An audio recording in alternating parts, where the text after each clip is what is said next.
Hello everyone, and welcome back to Go, Reading Irish Myths and Legends, with myself, Dr. Emmett Taylor. Here, we read out-of-copyright academic translations of medieval Irish literature.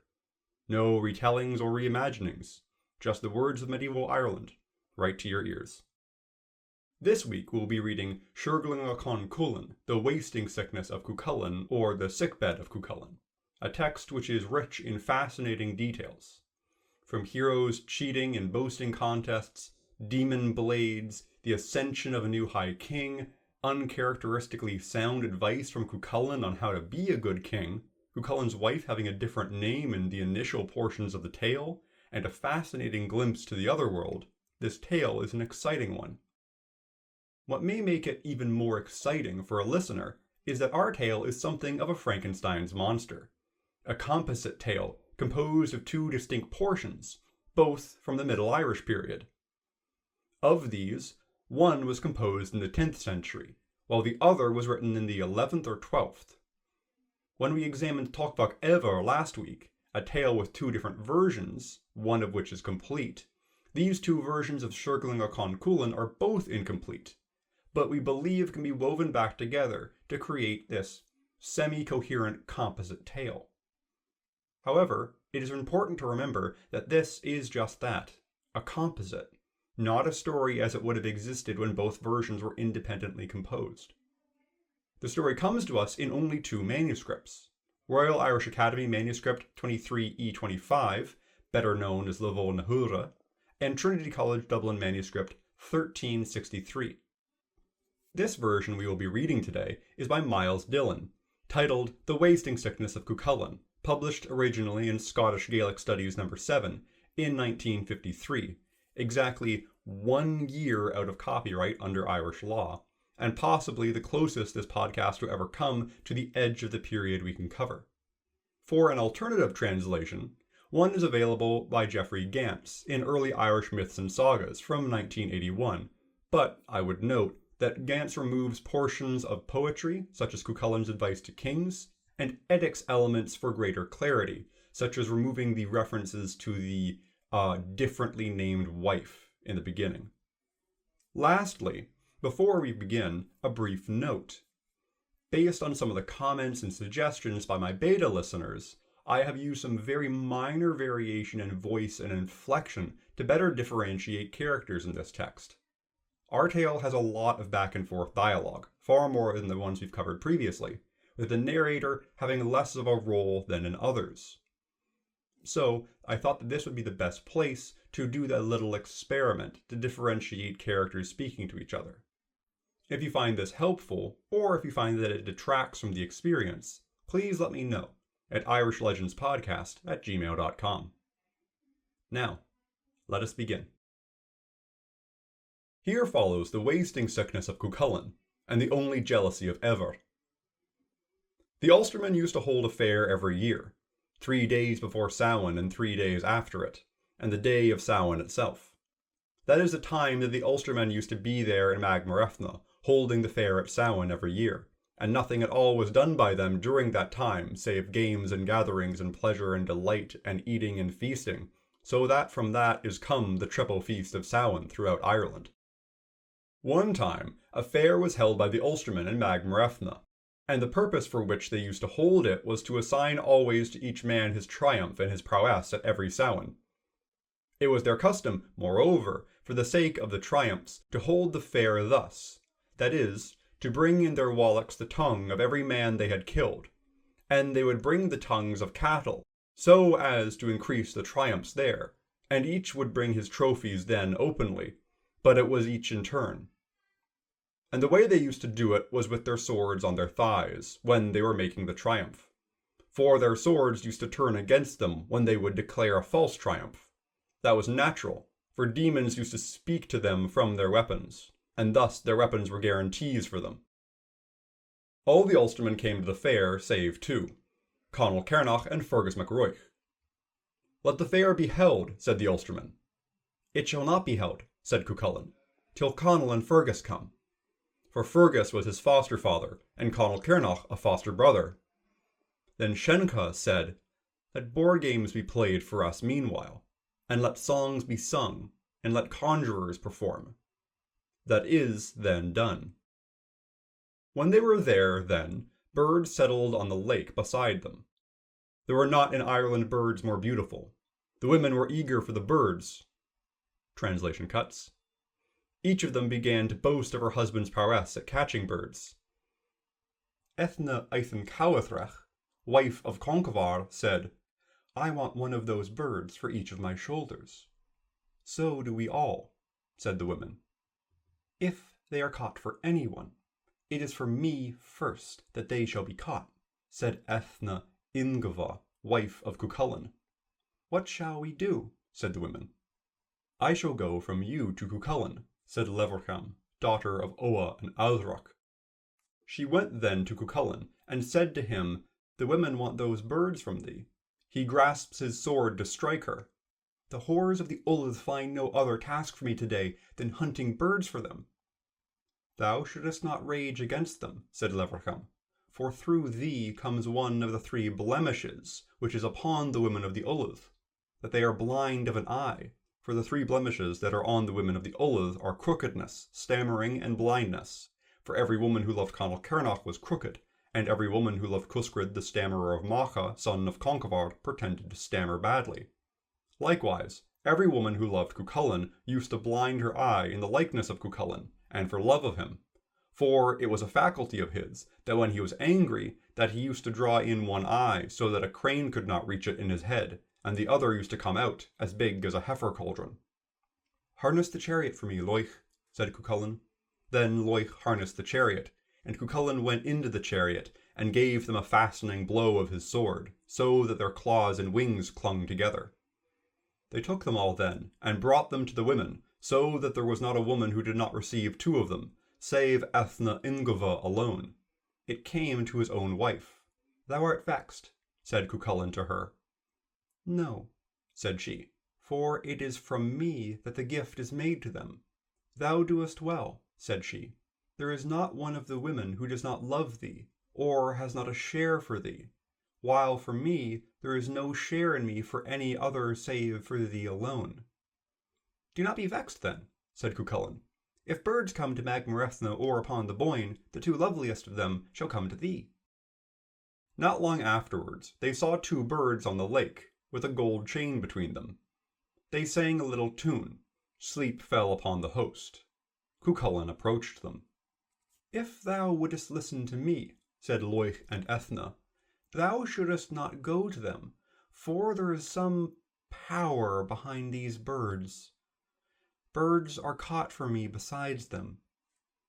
"Is it that thou wilt challenge me?" said Cuchulainn. "Put a stone in the sling, Loich." Loich took a stone and put it in the sling. Cuchulainn hurled a stone at them. He missed his mark. "Alas," he said. He took another stone. He hurled it at them, and it went past them. "I am fey," said he. "Since I took arms, my shot has not missed its mark till today." He threw his spear at them, and that time it passed through the wing of one of the birds. They went under the pool. Cuchulainn went then and put his back against a pillar stone, and he was downcast, and a sleep spell fell upon him. He saw 2 women come towards him. One wore a green mantle, the other a purple mantle in 5 folds. The woman in the green mantle came to him, and laughed at him, and struck him with her horsewhip. The other came to him too, and laughed at him, and struck him in the same way. And they continued for a long time, each of them in turn coming still to beat him, so that he was almost dead. Then they went from him. The Ullad observed that, and they said that he should be weakened. "No," said Fergus, "do not disturb him. It is a vision that he sees." He arose then out of his sleep. "What has been done to you?" said the Ullad to him. He was not able to speak to them. "Let me be carried," said he, "to my sickbed, to An Teita Brech, not to Dun Imrith, nor to Dun Delga." "Let us bring thee to Ever, to Dun Delga," said Loich. "No," said he, "bring me to An Teita Brech." He was carried away then, and he was for a year in that place without speaking to anyone at all. One day before the next Samhain of the end of a year, when the Ullud were around him in the house, Fergus between him and the wall, Conall Cernach between him and the bedrail, Lugas Rion the Gaelic between him and the pillow, Ethna Ingova at his feet. When they were then thus, a man came into the house, and sat on the edge of the bed in which Cuchulainn was. "What has brought thee there?" said Conall Cernach. "If the man who is here were in health, he would be a protection against all the Ullud. Since, then, it is in sickness and weakness that he is all the more a protection against them. I fear no one, for it is to speak to him I have come." "Thou art welcome. Do not fear anything," said the Ullud. He stood then, and recited to them these verses. "Cuchulainn, the delay in thy sickness will not be lucky. The daughters of Eith Avrath would heal thee, if they were with thee. Liban in the plain of Cruach, whose place is at the right hand of Lavrath Luath, said that it would be a delight to fawn to lie with Cuchulainn. It would be a happy day that Cuchulainn would come to my country, if it came true. He would have silver and gold. He would have much wine to drink. If Cuchulainn, son of Soltov, had been my friend hitherto, what he saw in sleep he might obtain it without his host. Yonder in Magmrethna, in the south, on the night of Samhain, it would be no harm. Liban will come to thee from me, Cuchulainn, in thy sickness." "Who art thou?" said they. "I am Oengus, son of Eith Avrath," said he. The man went from them then, and they did not know whither he went nor whence he came. Then Cuchulainn sat up and spoke. "It was time indeed," said the Ullud. "Tell what happened to thee." "I saw a vision," said he, "at Samhain last year." He told them all that he had seen. "What shall be done about this, Lord Conchobar?" said Cuchulainn. "What shall be done is," said Conchobar, "that thou shalt go to the same pillar stone." Cuchulainn set out then, and came to the pillar stone, and saw the woman in the green mantle approaching him. "That is well, Cuchulainn," said she. "It is not well for thee if it be as thy visit to me last year," said Cuchulainn. "Not to harm thee did we come," said she, "but to seek thy friendship." "I have come to speak with thee," said the woman, "from Fawn, daughter of the Eith Avrath. Manannán MacLear has left her, and she has given her love to thee, and Liban is my name.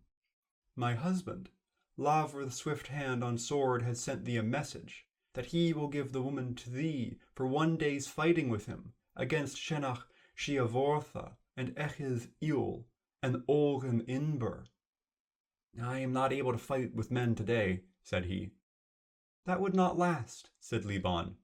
"Thou shalt be healed, and what is lacking of thy strength shall be supplied. Thou shouldest do this for Lavrath, for he is the best warrior in the world." "Where is he?" said Cuchulainn. "He is in Magmel," said she. "I had better go away," said the girl. "Let Luich go with thee," said Cuchulainn, "to visit the country from which thou art come." "Let him come, then," said Liban. They went then and came to the place where Fawn was. Liban came then to Loich, and took him by the shoulder. "Thou shalt not depart alive today, Loich," said Liban, "unless a woman protect thee." "A woman's protection is not what I have been accustomed to up till now," said Loich. "It is a pity, and a lasting pity, that Cuchulainn is not in thy place now," said Liban. "I should be glad if he were," said Loich. They set out then, and came opposite to an island. They saw a little boat of bronze on the lake before them. They went then into the boat, and came on to the island, and went to the door of a house. They saw a man approach them.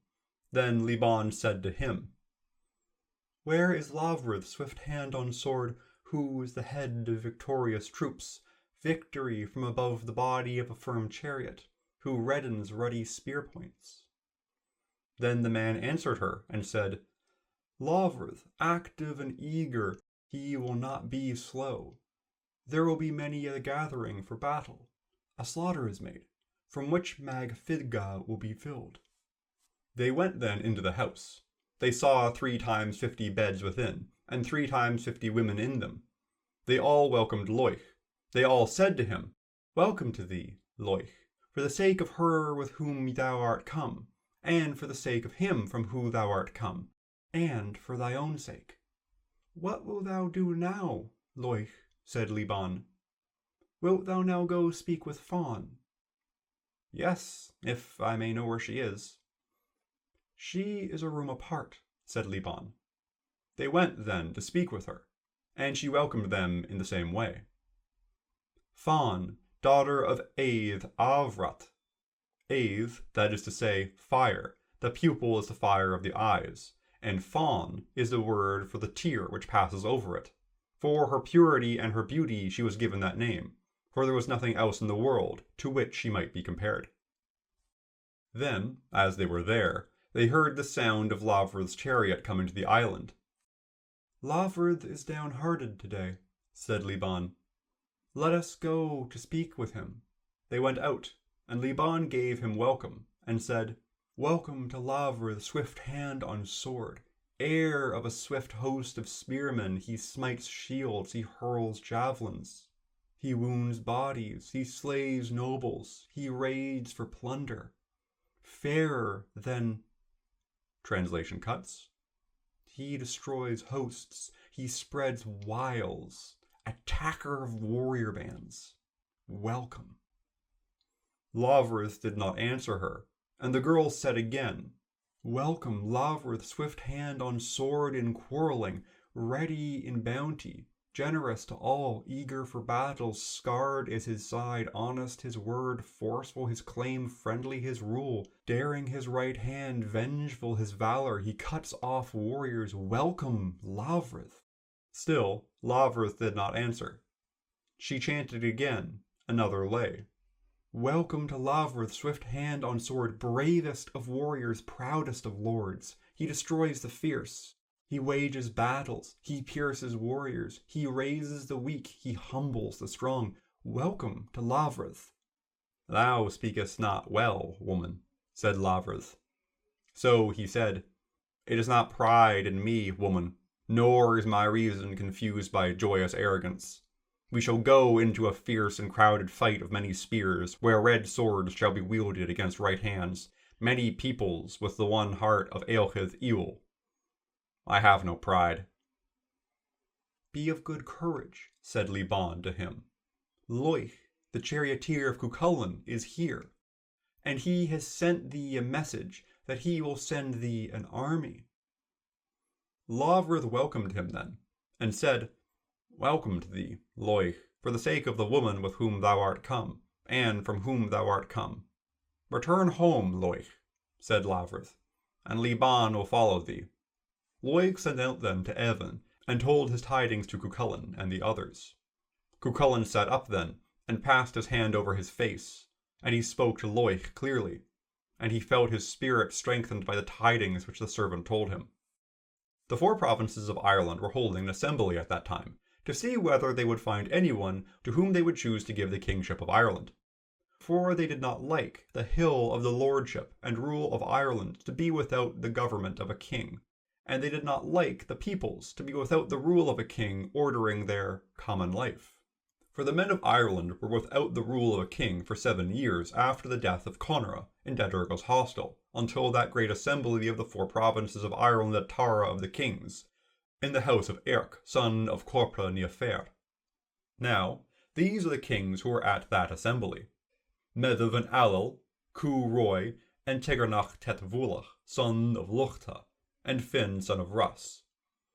These men used to not make counsel with the Ullith in choosing a king, for they were in an alliance against the Ullith. They made a bull feast there then, so that they might learn from it whom they should give the kingship. This is how that bull feast used to be made. To kill a white bull, and for one man to eat his fill of its flesh and of its broth, and to sleep after that meal.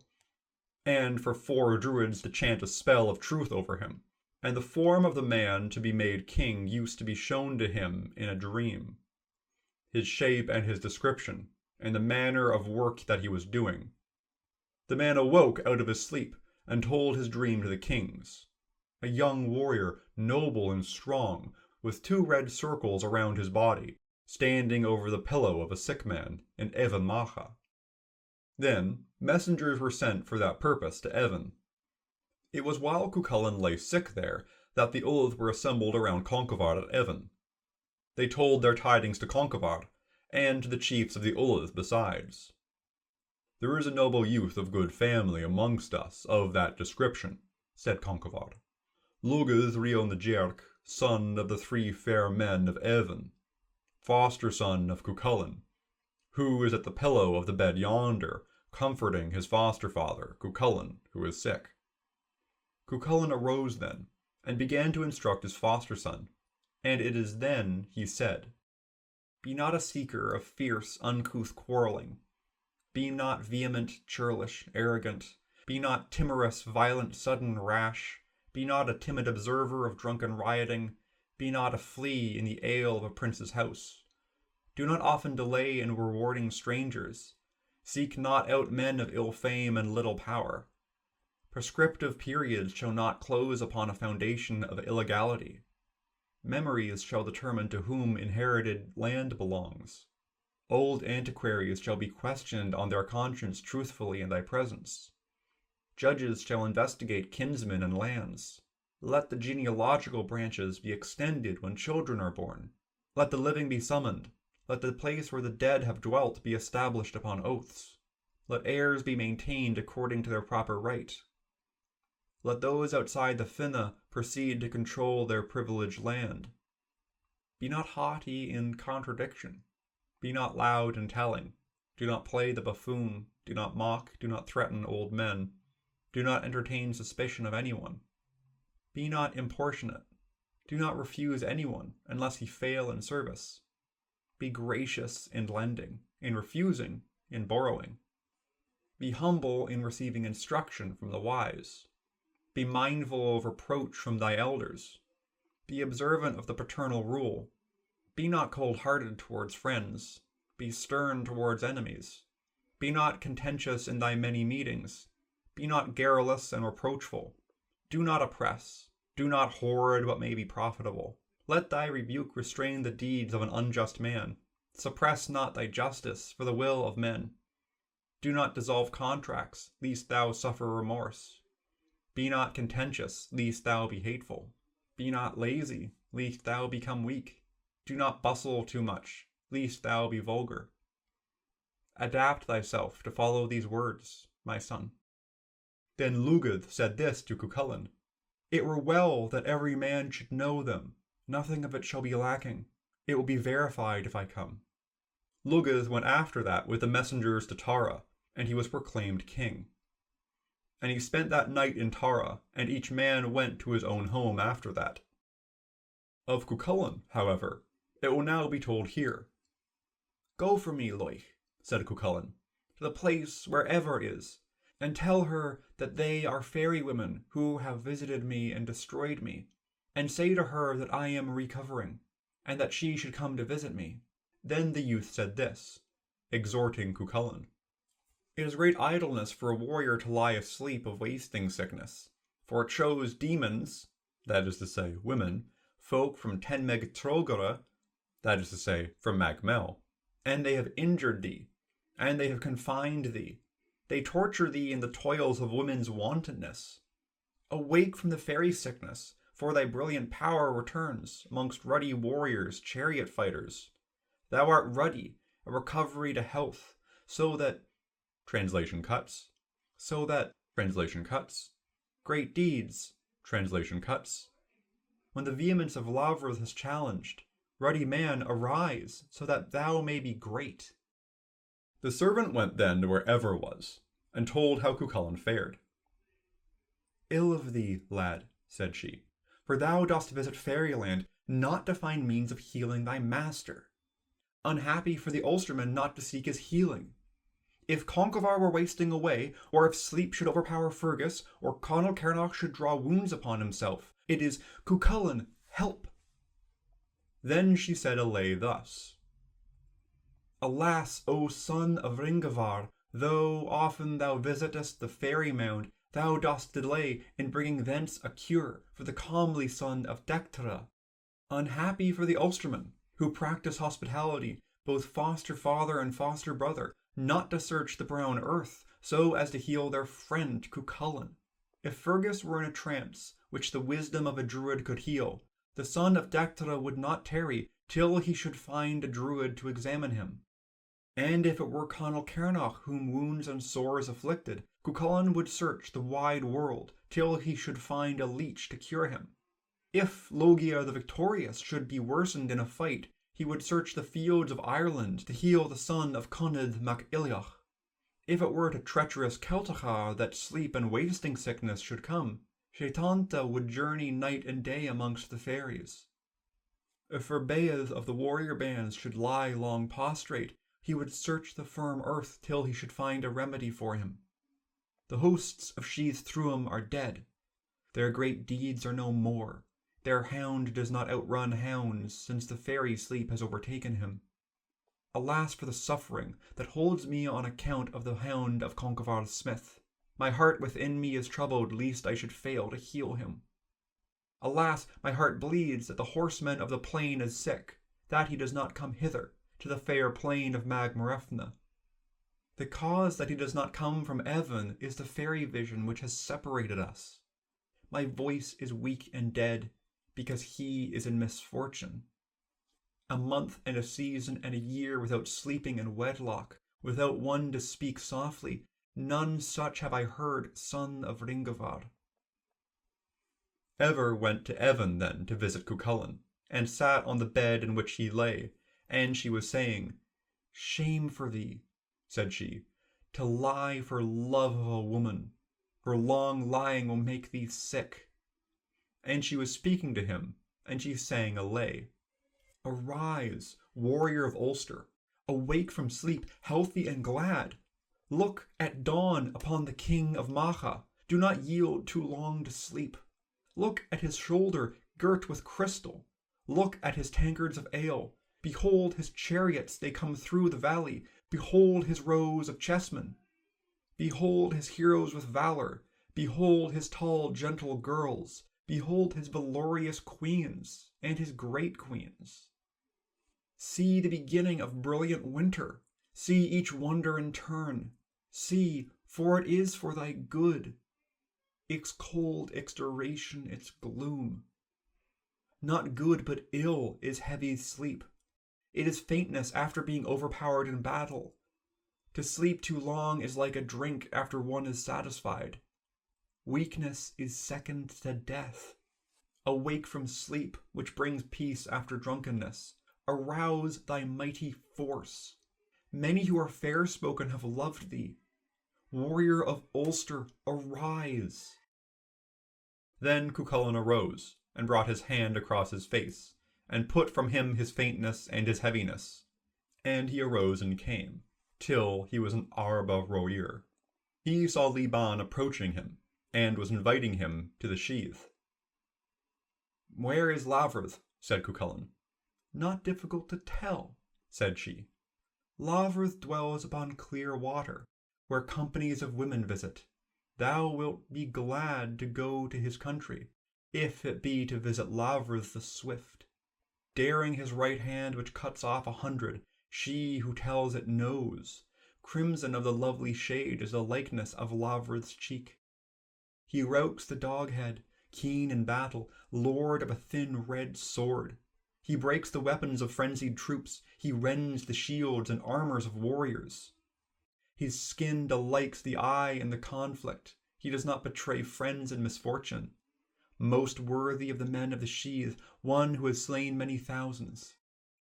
Bravest of warriors, most wonderful his story, he visited the lands of Eochid Iul. His hair is like strands of gold, the smell of wine is on his breath. Most wonderful of men he joins in battle, he is fierce against distant countries. There are boat races and horse races at the island where Lavrath dwells. One who has done many deeds beyond the sea is Lavra the swift hand on sword. Fierce conflict does not inflict a single wound on him. He is the protection of slumber for many. A bridle of gold is on every horse, and that is not all. Pillars of silver and glass in the house in which he is. I will not go, said Cuchulainn, at the invitation of a woman. Then let Loich come, said the maiden, to discover everything. Let him go, then, said Cuchulainn.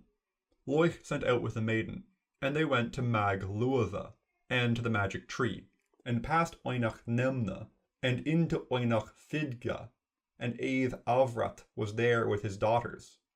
Fawn welcomed Loich. Why did not Cuchulainn come? Said she.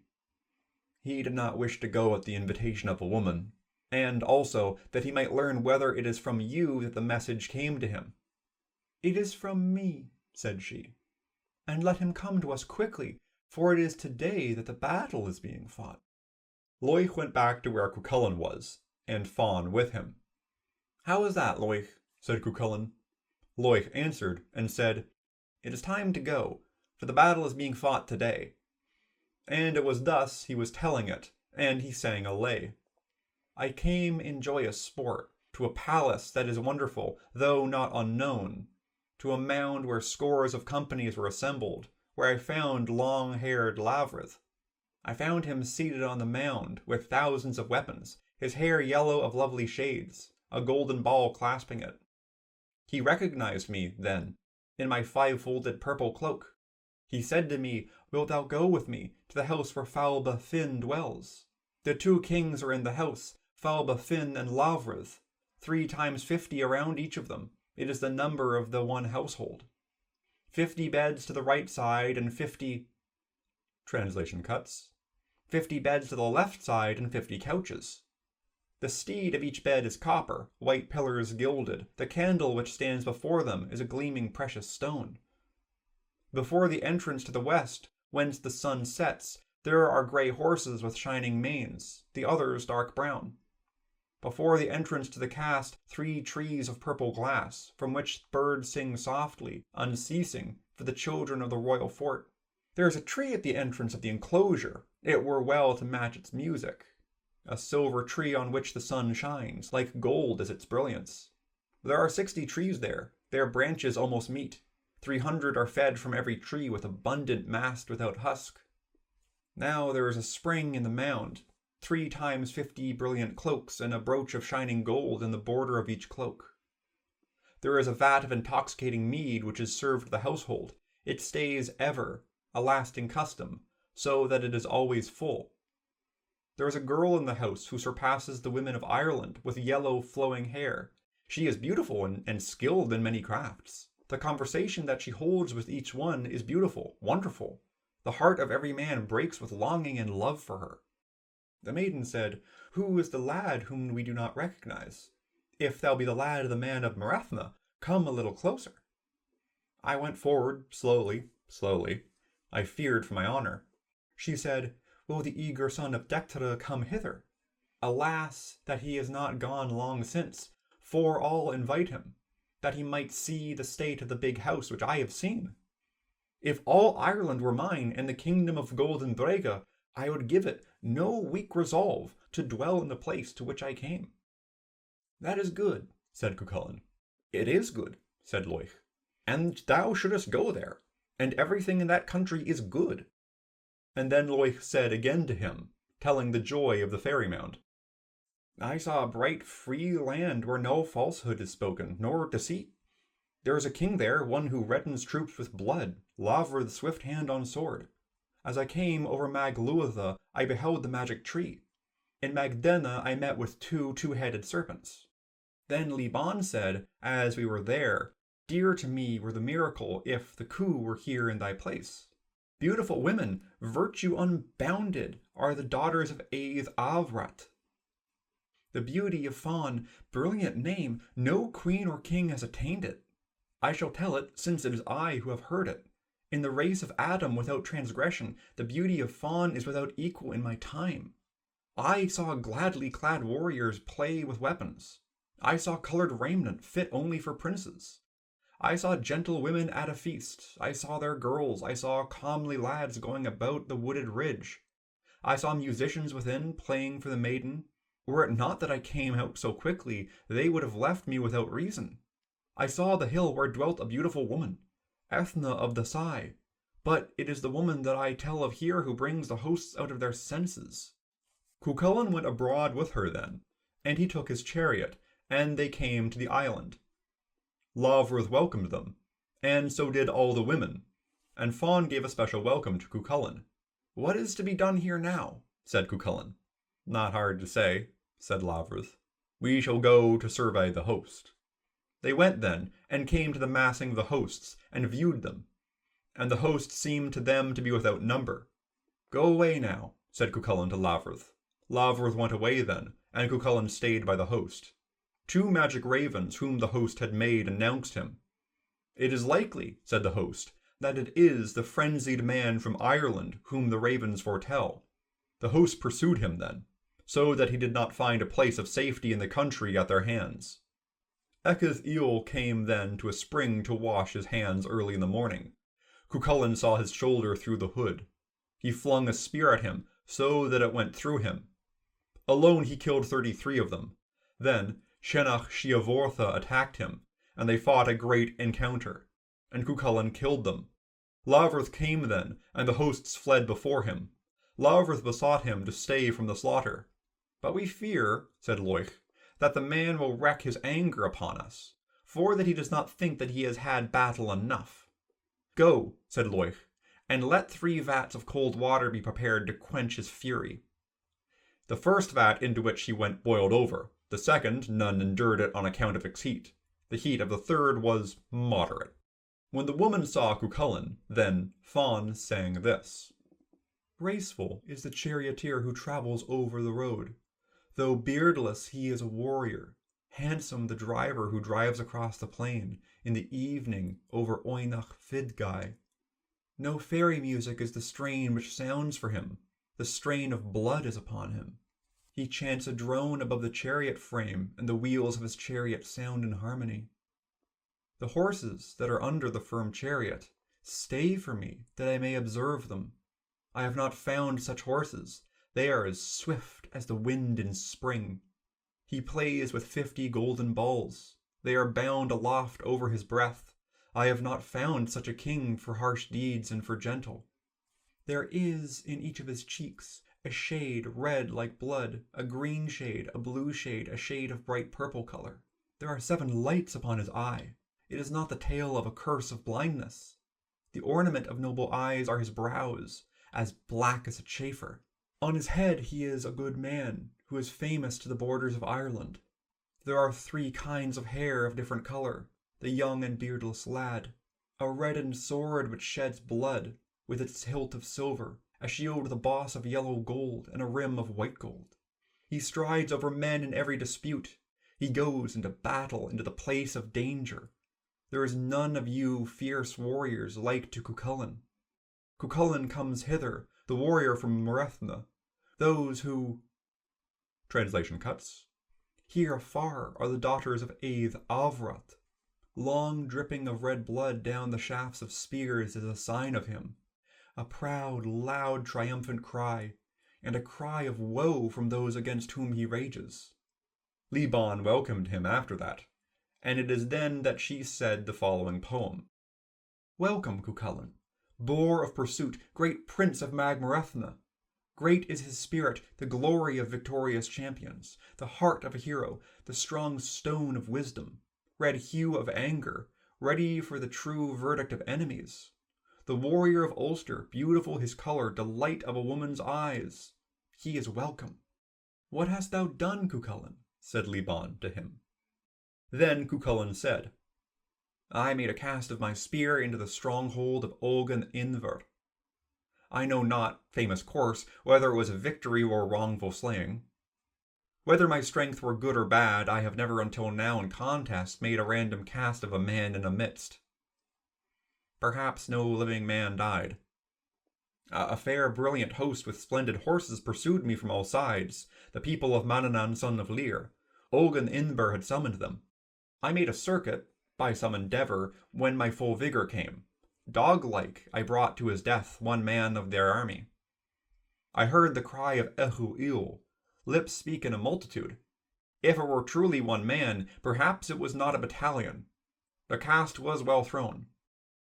Cuchulainn spent the night then with the girl, and he stayed with her for a month. And after a month he bade her farewell, and she said to him, Wherever thou tellest me to go to meet thee, I shall go. And they then made a tryst at Ivar Kind Trachta. He told that to Evar. Knives were made by her to kill the girl. She came with 50 maidens to the tryst. Cuchulainn and Loich were there playing chess, and they did not notice the women approaching. Then Fawn perceived it, and she said to Loich, Look, Loich, at what I see. What is that? Said Loich. Loich looked, and the girl said this. Look behind thee, Loich. Fair, clever women are listening to thee. With sharp grey knives in their hands and gold on their breasts, thou shalt see a fine sight, like warriors storming over battle chariots. It is clear that Evar, daughter of Forgil, has changed her form. Do not fear, said Cuchulainn, and she will never reach thee. Come into the mighty car with the shining seat before me, for thy protection against many women in the 4 quarters of Ulster. For though Forgil's daughter, surrounded by her companions, threatens a mighty deed, perhaps she will not dare with me. Cuchulainn said further, I avoid thee, woman, as every man avoids his yoke. I do not strike the hard spear in thy trembling hand, nor thy feeble, slender knife, nor thy weak and feeble-hearted anger, for it were a great pity to let loose my strength on account of the strength of a woman. But say, said Evar, what caused thee, Cuchulainn, to dishonour me before the many women of the province, and before the many women of Ireland, and before all honourable men? For it is under thy guard that I came, and under thy might of thy protection. And although the pride of mighty conflict puffed thee up, perhaps thou shouldst not find it easy to leave me, lad, if thou shouldst try. But, say Evar, why shouldst thou not allow me a while of trysting? First, as to this woman, she is pure and chaste and clever and fit for a king. Much gifted is this girl from the waves beyond the wide seas, endowed with beauty and grace and nobility, with skill in embroidery and handicraft, with sense and wisdom and steadfastness, with many horses and herds of cattle. For there is nothing under heaven that her fellow wife would wish that she would not do, if thou wouldst join in a bond. Ever, said he, thou shouldst not find a hero, handsome, wounding in conflict, triumphant, who is equal to me. Perhaps, said Ever, the woman thou followest is not better than I. However, all that glitters is beautiful, all that is new is bright, all that is lacking is delightful, all that is familiar is neglected, till all be known. Lad, said she, thou hadst us once in dignity together, and we should be so again if thou didst desire it. And she was sad. On my word, said he, I desire thee, and I shall desire thee as long as thou livest. Leave me then, said Fawn. It were more just to leave me, said Ever. No, said Fawn. It is I who shall be abandoned, and it is I who was taken unawares just now. And she began to be sad, and very faint in spirit, for she was ashamed at being abandoned, and had to go so soon back to her house.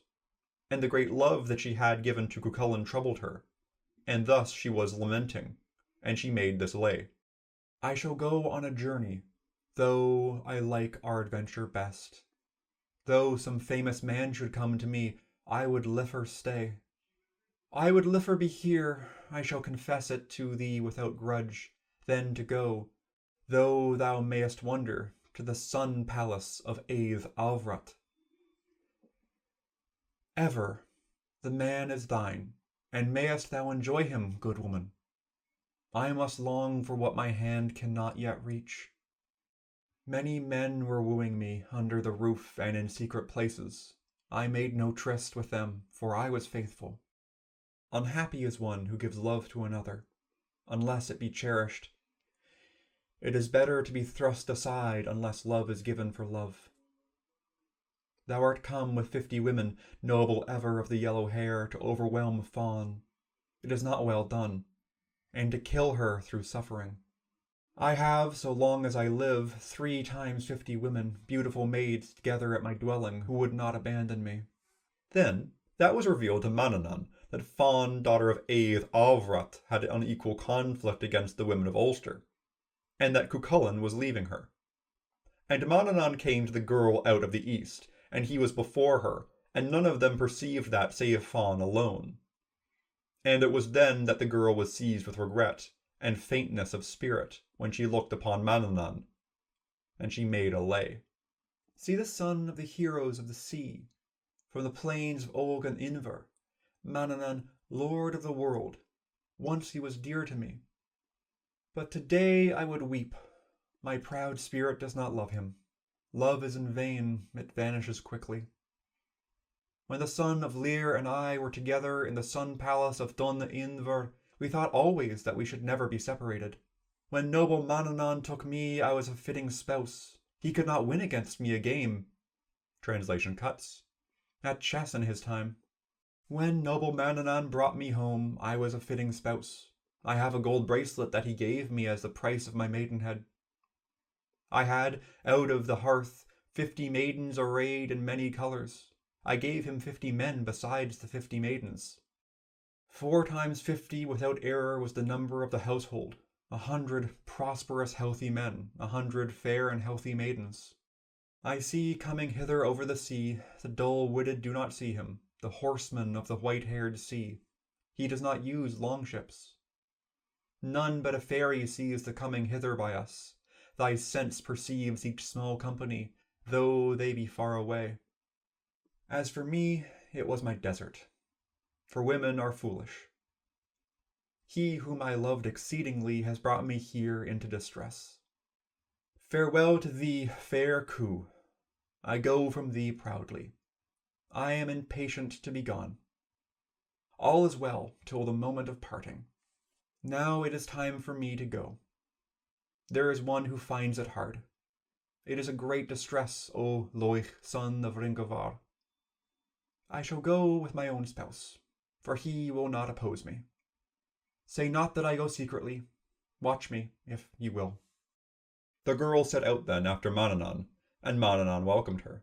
And he said, Well, girl, said he, wilt thou wait upon Cuchulainn now, or wilt thou come with me? Upon my word, said she, there is one of you whom I would liefer follow than the other. But, said she, I will go with you, and I will not wait upon Cuchulainn, for he has abandoned me. And there is another reason, good man. Thou hast not a worthy queen already, but Cuchulainn has. When Cuchulainn saw the girl was going away from him to Manannán, he said to Loich, How is that? Said he. Not difficult, said Loich. Fawn is going away with Manannán, son of Lir, because she was not pleasing to thee. Then Cuchulainn made 3 high leaps and 3 leaps southwards towards Luachair, and he was for a long time without drink or food, wandering through the mountains. And he used to sleep every night on Sliach Midruchra. Ever went to Conchobar at Evan, and told him how Cuchulainn was. Conchobar sent the poets and learned men and druids of Ulster to seek him, so that they might seize him and bring him to Evan. But he tried to kill the learned men. They sang druid spells against him, so that his feet and hands were bound until his sense returned for a while. Then he asked them for a drink. The druids gave him a drink of forgetfulness. When he had taken the drink, he did not remember Fawn, nor anything that he had done. And drinks of forgetfulness were given to Eivor for her jealousy, for she was in no better case. And Manannán shook his cloak between Cuchulainn and Fawn, so that they should never meet. That is the disastrous vision shown to Cuchulainn by the fairies. For the diabolical power was great before the faith, and it was so great that devils used to fight with men in bodily form, and used to show delights and mysteries to them, as though they really existed. So they were believed to be, and ignorant men used to call those visions Sheatha and Aishitha. This tale has been the subject of much discussion, ranging from scholarship focused on the 2 different versions of the tale, the question of the initial non-ever wife of Cuchulainn, and the aside at the beginning referring to demon blades. However, what we will discuss today here is the idea of marriage, relationships, and what precisely is going on at the end of the tale with the conflict between Ever, Fionn, and Cuchulainn. Gregory Toner, building off an earlier discussion on this topic by Joanne Findon, examines the topic of relationships and marriage in his article, Desire and Divorce in Serglige Con Culainn from Eru 66, published in 2016. Here, Toner argues that our story is ultimately concerned with an argument between Cuchulainn and Ever over the exact nature of their marriage. Toner points out that Ever is clearly not opposed to Cuchulainn having other lovers. If you remember, she told Cuchulainn to travel to Fionn, and mostly considered it embarrassing that Cuchulainn was rendered physically incapable by his love for a woman, not that he was in love with another woman. However, Cuchulainn's relationship with Fionn becomes a problem when it starts reflecting poorly on her, when Cuchulainn brings shame on her by the nature of his relationship with Fionn becoming widespread public knowledge. Remember what Eivor says, "What caused thee, Cuchulainn, to dishonour me before the women of the province, and before the many women of Ireland, and before all honourable men."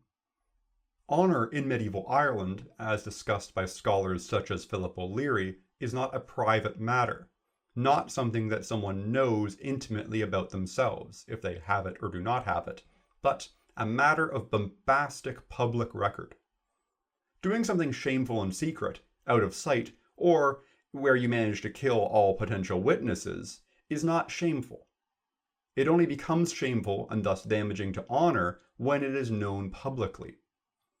Ever does not care that Cuchulainn is sleeping with Fionn and having a relationship with her when they are in a strange, abstract foreign realm of the otherworld. But when it comes to Ireland, and therefore it becomes possible for the Irish public to be aware of it, then there is a problem. In this context, Cuchulainn's actions can shame her, where previously, when Cuchulainn was having an affair in the other world, it was not really relevant. Toner points out that, in addition to this shame being brought on Eivor, Cuchulainn's response to Eivor's arrival when he takes Fionn into his protection and moves to physically defend her from Eivor is rather a loaded action within the context of marriage in medieval Ireland. When a woman is married in medieval Ireland, her husband becomes her defender and legally responsible and liable for her actions. When Eivor arrives, she reminds Cuchulainn that she is taken under his protection, but Cuchulainn then also takes Fionn into his protection when he takes her into his chariot. This provokes Eivor to discuss the matter of divorce with Cuchulainn, which Toner notes would legally be acceptable for Eivor to instigate given the situation at hand. This causes Cuchulainn to panic. He evidently does not want to divorce Eivor, and tries to convince her not to, trying to convince Eivor that it would be a benefit to her for her and Fionn to both be in a relationship with Cuchulainn. What is offered is that Fionn would become legally an Ovaltracht, a concubine or secondary wife, subordinate to Eivor's role as the wife or primary wife, and in this process, Fionn would experience a substantial loss of status, existing beneath Eivor. Eivor refuses this relationship, but precisely why is not entirely clear. It may be rooted in how severely Cuchulainn has shamed her, or might be related to monastic opposition to the practice of aristocratic Irishmen having multiple legally accepted partners. If these are or are not technically multiple marriages is an ongoing debate in the area of legal scholarship. If we are to turn our attention more closely to the laws, another relevant fact may appear. Primary wives are legally allowed to physically harm an Ovaltracht, although the specifics of this are not entirely clear in the original extent of the law. A later gloss commenting on this law explains that a primary wife is legally allowed to do anything short of killing the Ovaltracht for up to 3 days, which the scholar Fergus Kelly suggests means 3 days after the marriage with the second woman. The Ovaltracht is not capable of responding with equal violence, but is limited to inflicting minor injury such as hair pulling. As such, perhaps Eivor refuses to accept Cuchulainn's proposal because, if Fionn is an Atheltracht at this point, Cuchulainn probably should not be able to prevent Eivor from attacking Fionn with the knife she brought, and as such might feel though the promised relationship, where Fionn will exist beneath her, is a hollow one, as Cuchulainn is already denying her her right as the primary partner to inflict severe bodily harm. That, I hope, you found interesting and informative. As ever, I hope it was enjoyable, and thank you very much for listening. If you have any questions, you can contact me at irishlegendspodcast@gmail.com.